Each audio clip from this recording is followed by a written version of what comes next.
I've spent my technology leader career doing transformation. And the thing I've learned is that we're now in a state of continual transformation, both at the organizational level and at the technology department and leadership level. And so these are some lessons I've learned on, I'm going to call it continual transformation. Just this always knowing I need to change. No, not I need to improve, because that's what the market demands, because it's changing every day, whether I'm on it with it or not. Well, and I think absolutely you spend time listening to this. I've had a great time talking to Niel and some of the things that he talks about specifically of how to improve a culture, how to transform maybe lower performing IT culture to a high performing, where they're asking, hey, can you slow down because you're so good at delivery? I mean, that is amazing. And then really specifically what tools and what examples of stories of how to do that. I just loved our conversation, and I know that people listening to this will enjoy it as well.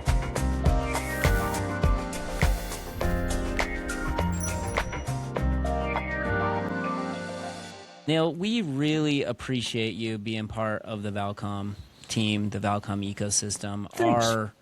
Our clients have been excited. I was walking around IT Exchange, which for everyone listening is our big IT event of the year. Had hundreds or 700 people came, clients, and your show was one of the most filled, like standing room only, or your presentation, and so thank you for doing that. So I'm here with Niel Nickolaisen, Valcom's field CIO.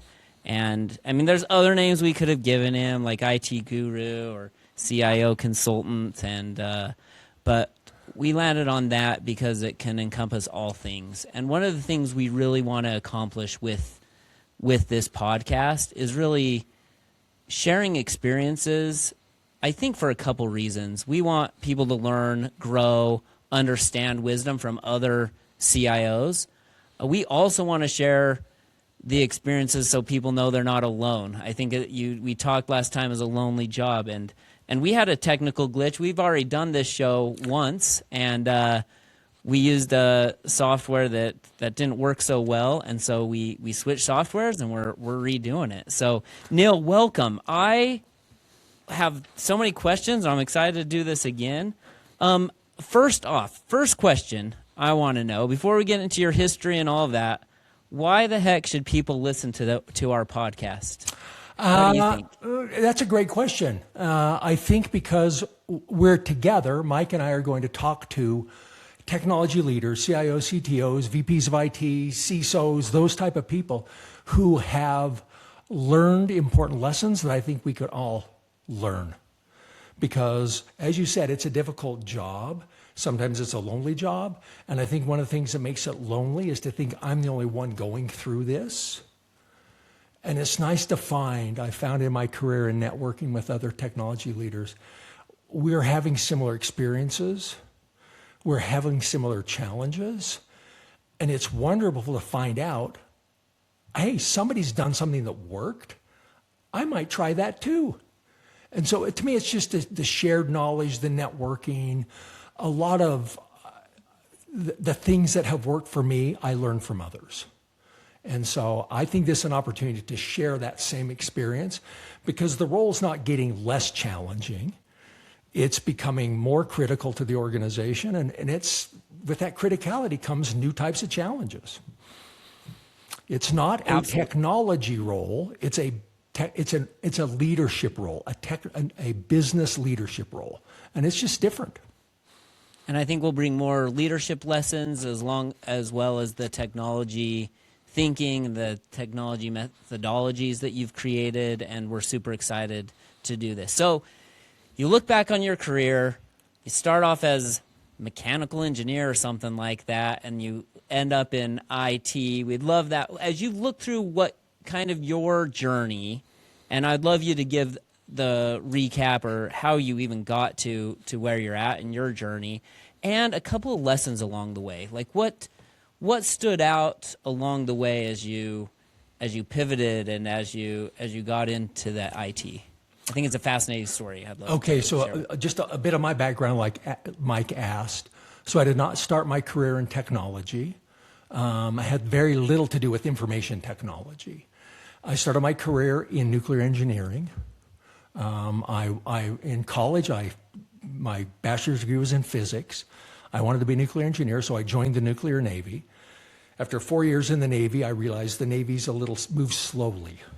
They're very risk averse, which means they're action averse. And I had taken some chances that worked out. And so the Navy wanted me to stay in, and I wanted to leave. So in order to incent me to stay, they offered to send me to MIT for a master's degree. So I went to MIT, got a master's in mechanical engineering, and now I owed them time back. So I sort of assigned myself. They said, where do you want to go? So I assigned myself to a Navy research lab, and I did, this dates me, early stage AI neural network research. We did some fascinating work with neural networks. Anyway, so I left the Navy and went to work for General Electric as a mechanical systems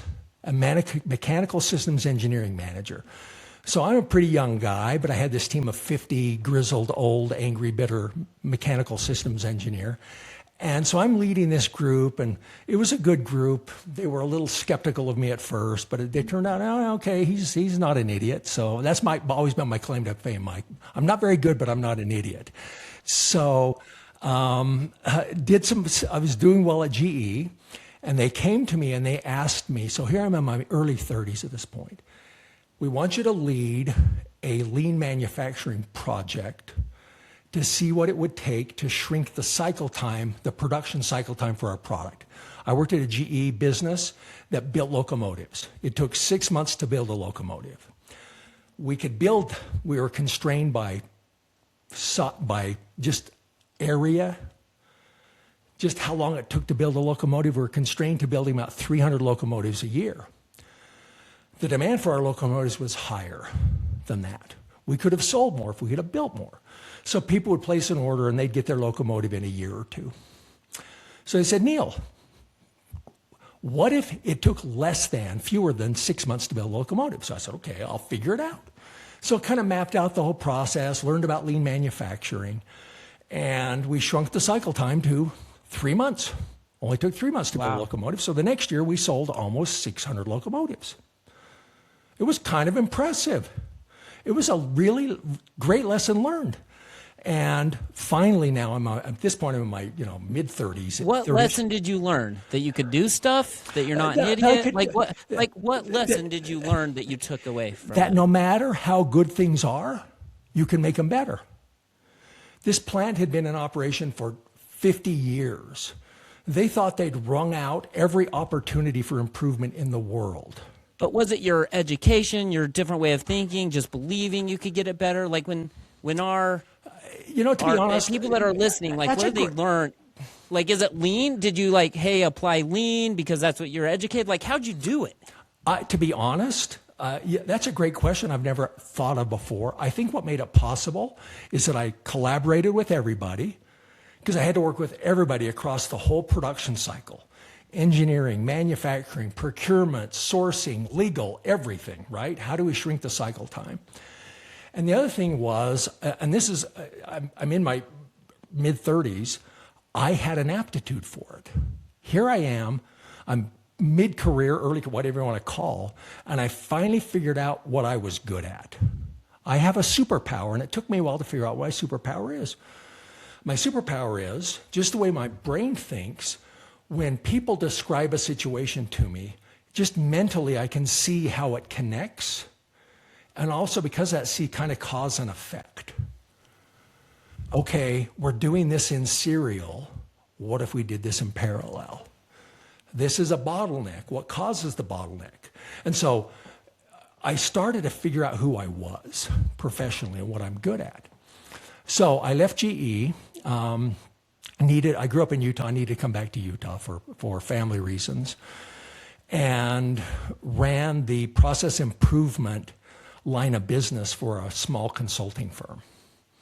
And that small consulting firm, sometime months later, that was acquired by the old Franklin Planner Company, Franklin Quest. So Franklin acquired this consulting company for 2 of the 4 lines of business, but not mine. So they shut mine down. And so then I'm an internal consultant at Franklin. And so I'm doing the same thing I did before. Okay, let's map out the process. Let's see where the bottlenecks are. Why does it take so long? How much does it cost? What can we do to optimize? And so I became an internal consultant. And then I ended up in a relatively short period of time. I never asked for this role. I never positioned for it. I never politicked for it. But they came to me after a few months and said, we'd like you to be the VP of operations. So I owned all of manufacturing and distribution. And at this point, I thought my career path was, I'm going to be a manufacturing guy. So I own manufacturing and distribution. And if anybody's old enough like me to remember the Franklin Planner, you remember that what you did every day during planning in solitude is you wrote down everything you thought you needed to get done. Then we went back and you prioritized them, A1, A2, B1, B2, B3, C1, C2, C3. And my A1 every day, I'm being a little facetious, but it literally was to just complain about how bad their IT was. Just terrible, abysmal. The CIO was a great guy, but the technology kind of grown past him.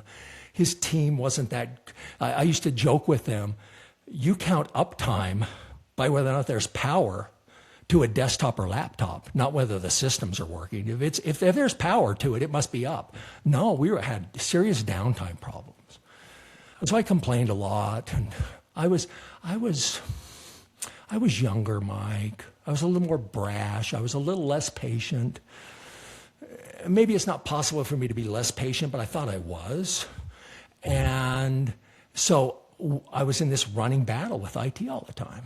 I wanted to make process changes to the way we did manufacturing and distribution. And I kept running into, our software won't support it. Well, of course it won't, because you built all the software yourselves. We didn't buy anything. It was all built, nothing. We built our own accounting system. So I want to make changes to the way we do like inventory values. I want to shift to more of a lean approach. Oh, sorry, Neil, we can't do that. It was can't all the time. And after a particularly bad deploy that shut us down and required an awful lot of workarounds to get us back up and running, I went in the CEO's office and I said, John, I actually had a job offer to go to be the president of a 4-site manufacturing company that was based in Chicago. I had the offer letter in hand. I was the only person in my wife that knew I had this offer. This was just going to be me throwing IT under the bus on my way out the door. I went in with the CEO. I said, John, 5 minutes from now, if you've not fired the CIO and his entire staff, I'm quitting. I'm done. I can't live like this anymore. Well, 5 minutes later, I was the new CIO, which is something I hadn't anticipated, hadn't planned on, hadn't even dreamed of. Here I am, the last time I did anything with IT was a Fortran class I took in college. That shows how old I am, Mike. I took Fortran in college. I don't even know what that is. So. Exactly. It was an early programming language, and I tell people, they say, Fortran, what's that? I said, just remember. Fortran is the computer programming language that's got us to the moon and back. You'll note that once we stopped using Fortran, we haven't been to the moon and back. It was the enabler. Anyway, so I became the CIO of Franklin Covey and just knew nothing. Inherited a team of about 120 IT professionals that knew I hated them, they hated me, and I just got thrown into the deep end. And so that's actually when I started networking, because I got to find out how to do this job. I don't want to be a failure. And so we kind of reviewed the build versus buy decisions, put in an ERP system, and I learned just incredible lessons in leadership and about technology, about build versus buy, about the value case. How do you realize value in a project instead of just do a project? I just learned a ton. And what are some of those early leadership lessons you would say was like stuck out through this? Especially in my case, sometimes I think leaders struggle because they're a subject matter expert that gets asked to become the leader of that area. I never suffered from that because I didn't know anything. I wasn't a subject matter expert. So I had to rely on everyone around me. I had to collaborate. I was good at process improvement. I was good at systems thinking. Turned out I was good at architecture because that's kind of a system. But I couldn't help with anything technology related necessarily.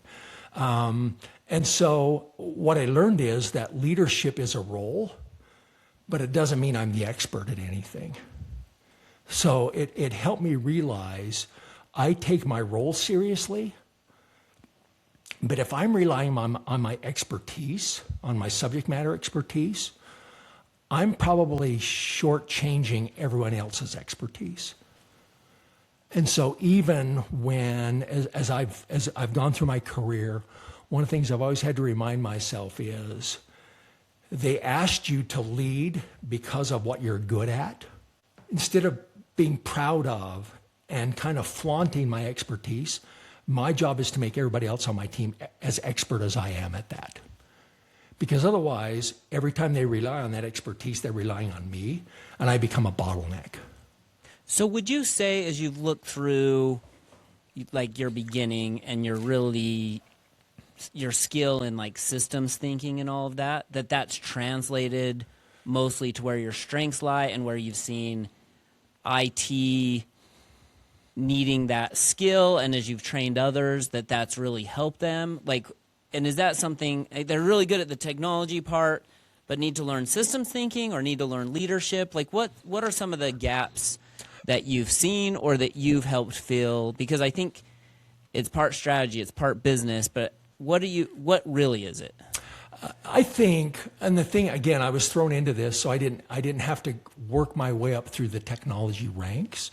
I just approached it differently. I was a customer. I want my customers to be happy. That doesn't mean I do what they ask. I want my customers to be successful. It's more important to have successful customers than happy customers. What's it going to take to be successful? And so one thing, I've just learned a lot of lessons about I need to understand what matters to them. I need to understand their lives. I need to spend time with them. I've worked in a retail store when I was the CIO of a specialty retailer. I've worked in distribution centers. I've gone on sales calls. I've participated in the financial monthly close. I have made myself available. One of the best things I do when I've had a number of CIO/CTO roles because I've spent my career ever since then doing these turnarounds, a series of turnarounds or transformations. Turnaround sounds kind of negative. Transformation. The technology group is operating at this level, it needs to operate at this level. Okay, in order to get from here to there, we got to do things differently. So they bring me in and we do things differently and hopefully better. But along that way, I've got to understand how to go from A to B.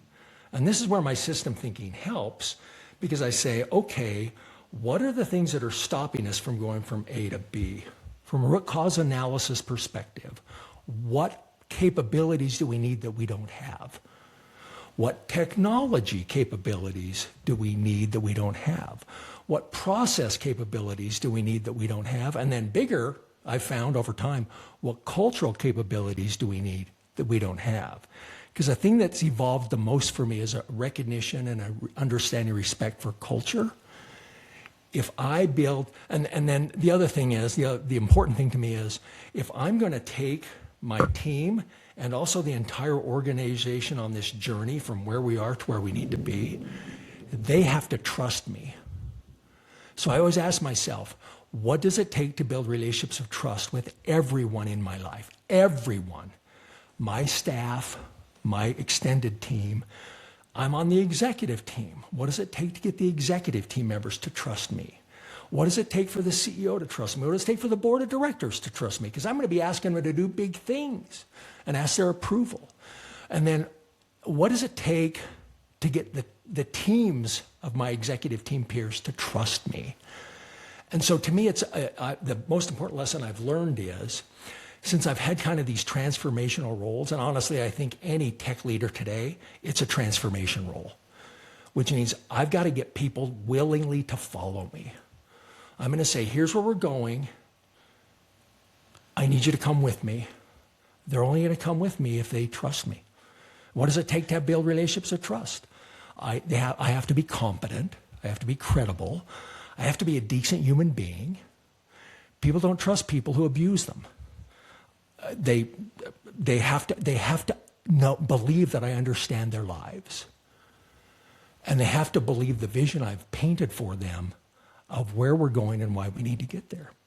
And so the thing I've learned is my lack of technology expertise hasn't hurt me, because I've always inherited great teams. They might have been underperforming, underappreciated teams, but they've always been great teams. What I've got to do, I use this example. I grew up in this small farming community in northern Utah, so I'm a real, really steeped in the arts, right? I'm being facetious. But there's a difference between, there are two important roles in any symphony. There's the conductor, who's got the baton, and there's the concertmeister. The concertmeister is the lead violinist.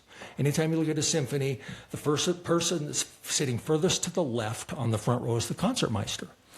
The rest of the symphony follows the concertmeister. It's the conductor that knows who to bring in, who to take out, when they need more volume, when they need less. And so the analogy I have is when I'm asked to be a technology leader, to a certain extent I have to put my concertmeister violin down, trust my people that they'll know what to do, they'll know how to play, and my job becomes organization and direction. Have you gone into teams super technical, super smart, super effective technologically, but have struggled making that human connection and or figuring out the leadership relationship side? And what did you do to help with that? I would say in probably every one of my roles, and I've done these turnaround things 9 times. Shortest one was a year, longest 7.5 years. What I find is a team who might be technically really good, but they don't have a relationship of trust with the rest of the organization. And part of that is, I say, okay, here are the levers I pull when I do these transformations. One is we've got to get really good at delivery, because that's the base of trust, is credibility. If the team hasn't done well just in system performance, system reliability, system uptime, project delivery, project performance, it's going to be hard for the organization to trust them. They're going to have low credibility. And once I hired a team, and the reason they hired me, they said, IT's a black hole. Projects go in and never come out. And I see that a lot. And then part of it is also just helping them understand our roles, even down to the service desk, our relationship roles. I've trained my teams on quality customer management down to the service desk. What does it mean to have a great service experience with somebody from IT? Whether you're the CIO, the CTO, the CISO, the database administrator, the storage administrator, or the PC technician. What does it mean that when somebody has a great experience? Because I'm going to interact with, let's say, in one company, we had 1,600 employees. I interacted regularly outside of IT with probably 40 of those 1,600 people. What forms their opinion of the technology department? Not me. I never interact with them that closely. It's the rest of my team, even down to the service desk. And so that matters to me, because that relationship of trust can't just be with me. It's got to be with the whole team. Any tools you found effective to get them customer service oriented, like any books or did you just go say, yeah, these are our customers, we got to deliver well? Like, how do you do that practically? Like, what does that look like? That's a really good question. I think in some cases, I've had the luxury of inheriting teams that the company didn't trust, the organization didn't completely trust. And so they kind of recognized that they were in a bit of a relationship hole, a trust hole, a credibility hole. And so and I've always treated everybody the same. What I mean by that is, I'll give you a quick example. One place, the president, when he hired me, I inherited a team of 6 people. And he said, Neil, none of them are any good. You have my pre-permission to fire all 6 of them. And I said, thanks. Let's kind of see how it plays out. 6 amazing people. 3 of them are CIOs today. So rather than fire them, it was just a matter of, let's be honest with ourselves. Let's be honest.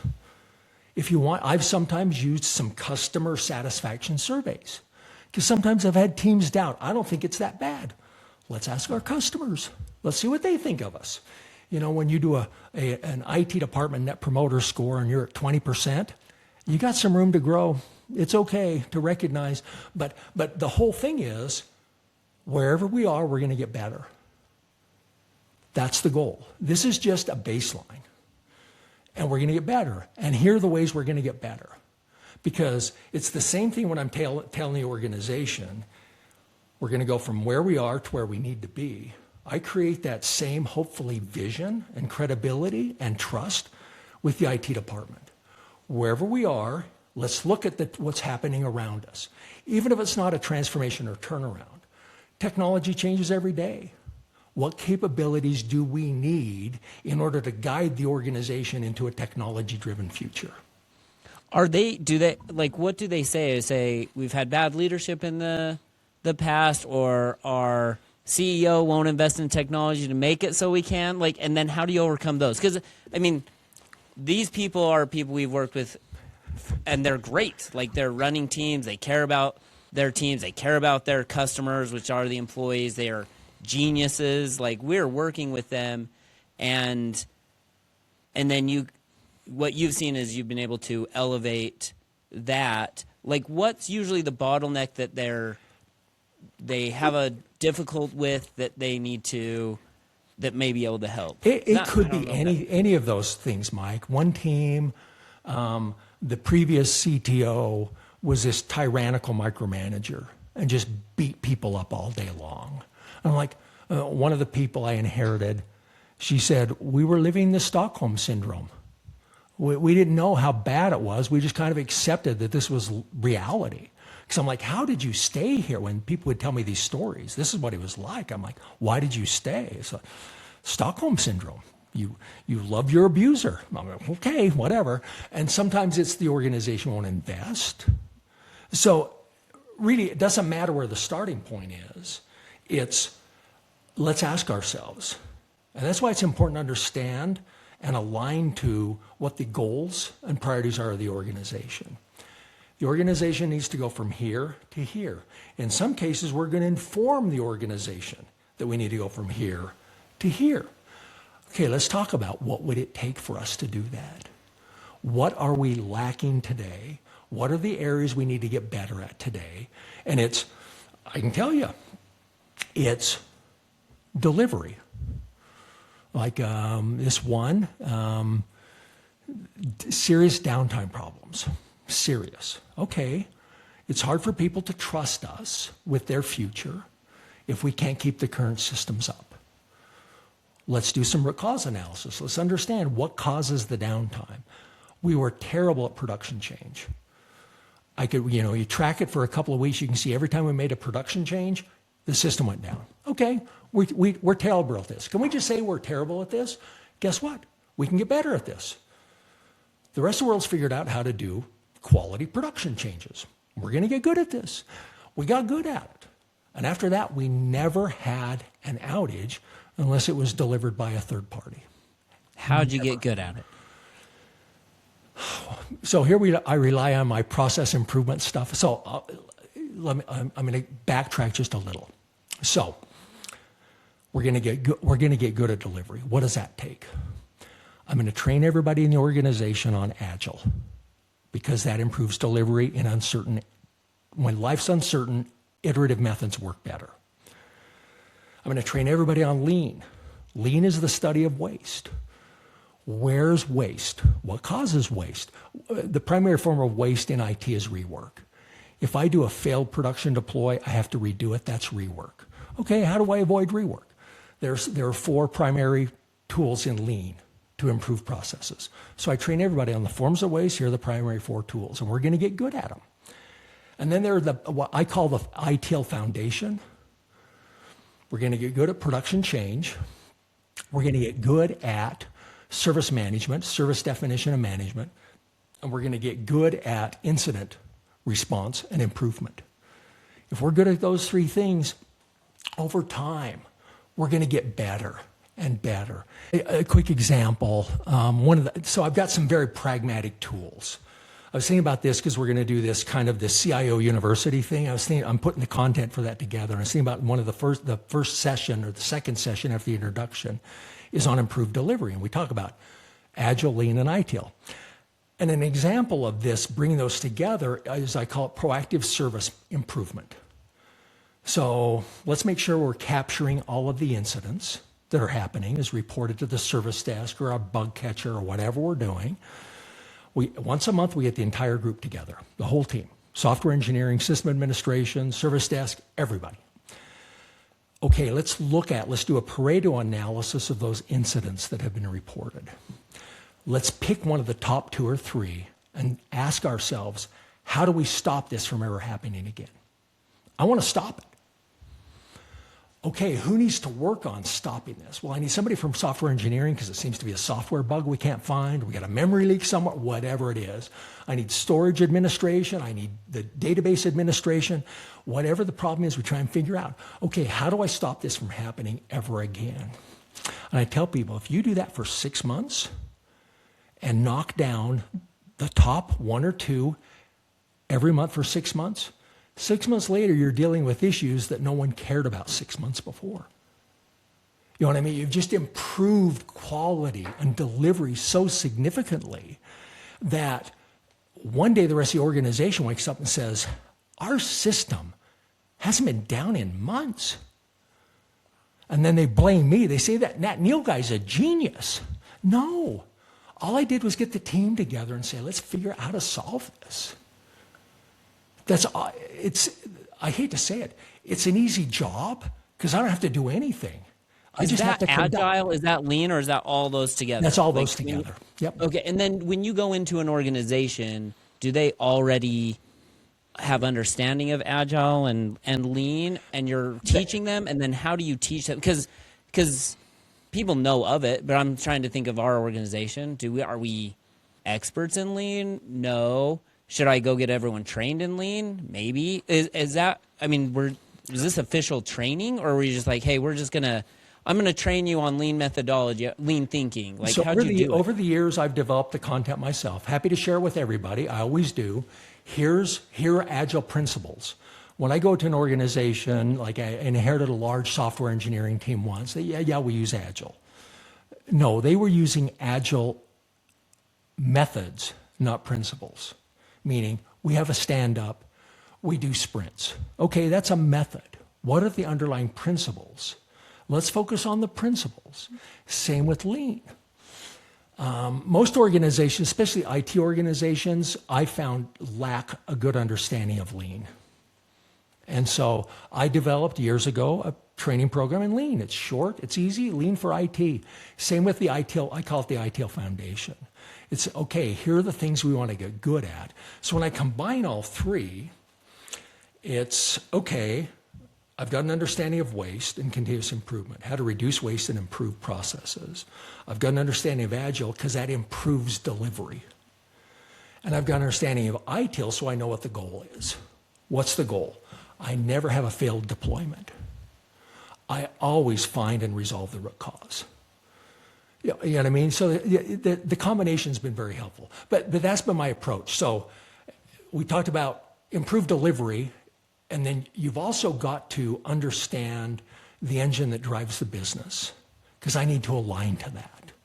I need to make really good decisions about where we invest in technology and where we don't. I only want to invest in technology that advances the cause. What's the organization trying to improve, and what are the levers I can pull to achieve those from a technology perspective, to achieve those goals? And so I've got to do that. And at the same time, the other one is I've typically got to improve the culture. The culture oftentimes, no matter how good it is, and I've become very non-judgmental, meaning, yeah, the previous CTO was a tyrannical micromanager, but that was more situational than personal. The president of the organization's a train wreck to work with. Okay, how are we going to change that relationship? So I don't blame people. I just say, here's where we're going. Do you want to come along for the ride? And I build relationships of trust outside of IT. I'll give you this quick example. One time I'm sitting in the CEO's office. We got a board meeting coming up. And this is early on in the organization. I've only been there for a couple of months. I'm still trying to help people understand who I am and how I operate. So I'm just finishing up a one-on-one with the CEO, and the CRO walks in. And she says, "Oh, Neil, I didn't know you were here." I said, "It's fine. Interrupt. It's okay." And she said, she talked to the CEO. She said, "Dave, I'm really having a hard time figuring out how to articulate this in my board report." And he said, "Well, show me." So she goes to the whiteboard, and I said, "I got an idea." "What's that?" I said, "What if you did it this way?" She looked at me, she said, "That's perfect." Because in her mind, I was the IT guy. I wasn't the business guy that knows technology. So I've got to change that perception that whoever the CIO, CTO, VP of IT, CISO is, that they're a technologist. I'm a business or organizational leader that understands what it takes to deliver results for the organization. I am completely, I don't want to say clueless. Technology is a means to the end. It's not the end. Any examples of where you saw a very technology-focused, up-and-coming leader, a director or IT professional, making that transformation into leadership, into understanding the business? How did they do it? I'll give you an example, someone who's near and dear to my heart. So I find I'm pretty biased because I look at my career where I wasn't really a technologist, an information technologist, and I think I've had a reasonably successful career as one. And I did that because I understood the business. My first big project at Franklin Covey was to replace all the homegrown software with one of those massive ERP systems, which forced me to learn business processes. I don't know how many times and how many ways I can look at the accounts receivable process and say, this is just broken. I'm sorry, your process is broken, not the technology, your process is broken, because I learned everything doing ERP. And so a really good IT ops guy, he owns the network team, the sysadmin team, the storage team, the cloud team. He's a technologist. And he came to me one day and he said, "Neil," because I always do career development conversations with my team. And I think that's important for anybody to do with their team. Find out what their goals and aspirations are from a career. Because my job is to build my team and build their capabilities and build their future. And so and I kind of challenged him, okay, what do you want to do? What do you want to be in 3 to 5 years? Because let's chart that path for you. So he came to me and said, I've been thinking about that. I want your job. And I said, first of all, you're too smart to want this job. If you're really as bright as I think you are, you don't want this job. It's a nightmare. It's a train wreck. Look at me. I'm only 35 years old. You can see what it's done to me from a health perspective. I said, okay. I said, it's going to be a challenge for you because you've grown up in IT ops. You know system administration, storage administration, network administration, database administration. You know that's your life. This is going to be different. Are you ready to make that change? He said, yes. I said, okay, then here's the path forward. What I'm going to do, and again, this is my own bias, next time there's a large scale, I call it put the business at risk project that isn't a technology project, but an application, a business system, some type of project, I'm going to ask you to run it. It's outside your wheelhouse. You're going to learn a lot. He said, but I'm going to be there to help you, don't worry. And I said, between now and then, we've got a project like that's coming probably next year. It's probably 9, 12 months away. Between now and then, I need you to get comfortable with the executive team, the teams of the executive team, and the board of directors. Because if you're going to run this large-scale, put the business at risk project, you're going to be the one at a quarterly board report giving the report on it, not me. So let's collaborate. What could we do that would help you with that exposure? So we kind of charted out a path. How do you build that relationship? And so, okay, I spend a lot of time with the members of the executive team and their teams. What are some areas where you could spend time with the executive team and members of their teams? And I'll get that going, but then you'll run with it after that. And so you've got to be very intentional about that. So what is he doing today? He's the CIO of a company. It worked because he wanted it to work. And then my part of the agreement was, we're going to create opportunities for you to develop those skills and get confidence in those skills. So it works. Any examples of how you got, I mean, I think people know they need a relationship with the executive team, but it's just not their top priority, and like how to do that, right? Like you sketched out a plan of how to do that. Any things that worked, one or two ways that actually looks in practice? Is it like, hey, go say hi to them? I mean, well, in this case, we were doing a massive modernization. Now, the rest of the organization knew a little bit about the modernization, but it's very technical, right? We're going to migrate off of this legacy database technology onto this other one. We're going to migrate off of this legacy operating system, this proprietary operating system, to an open one. And so we had these projects that the organization was aware of. And I said, okay, he's running this modernization. He's really leading the point on this modernization. We are migrating workloads to the cloud, as another example.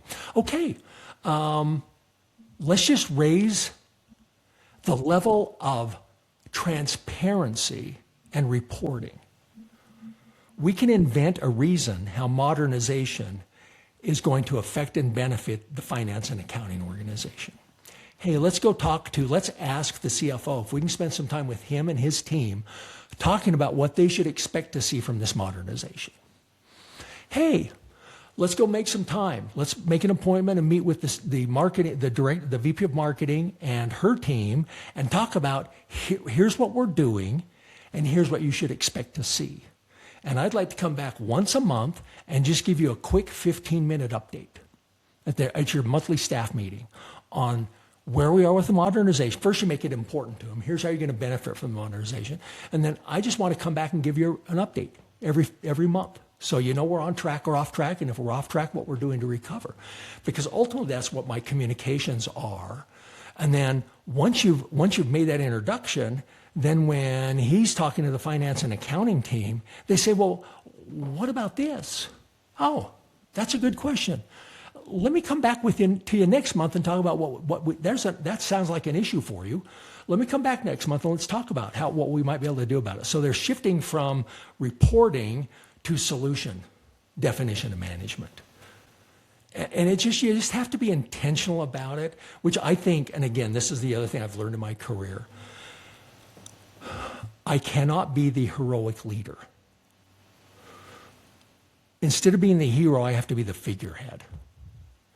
On my business card, it should say CIO/figurehead, because my team is highly capable.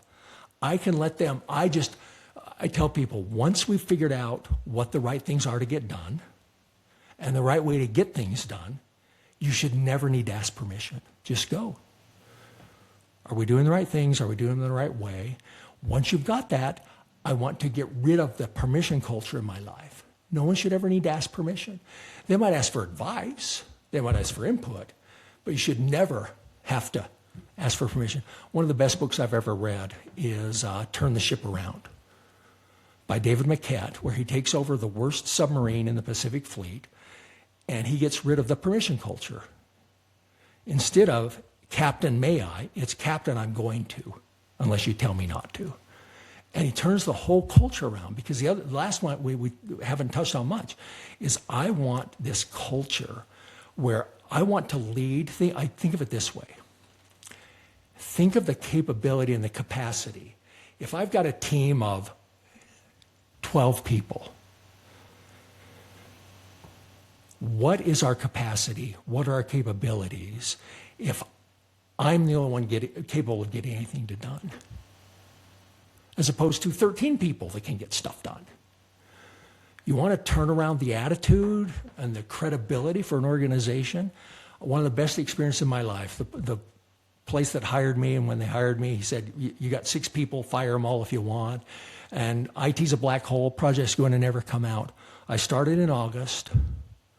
It was about February when the executive team came to me and said, Neil, you got to slow IT down. We can't absorb all the stuff you're getting done. I thought this might be the crowning achievement of my career, where it went from nothing ever gets done and you've got 6 idiots as your team to you got to slow down. We can't do it. We can't deal with what you're getting done. Now, from a purely selfish perspective, at that point, I owned the organization. I could do whatever I wanted. Yep. Now, I didn't. I still wanted to do good stuff and serve the organization. But from that point on, it was almost impossible to do wrong because we had changed the outcomes.